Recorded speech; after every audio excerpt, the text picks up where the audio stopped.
What's up guys, Pasiong here back for another video. Today Apple released iOS 12.1.2, so it's actually not beta 1, it's actually the full version. Actually this is the beta, but Apple just put beta 1 as the final release, so it's quite disappointing by them. But from the scores we can see that it's about the same even when you update it 16, 11, 28, 59. So even you remove the beta, you still see it the same in result even you remove. So it's really smooth in grade 8 and might be 12.1.2 is always updated.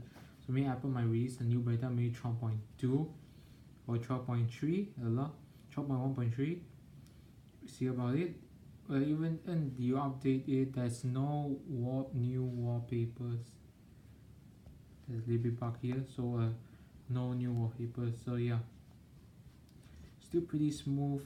This camera is taken in maybe 18 frames per second, so you might not see the smoothness. So it's great and it's good.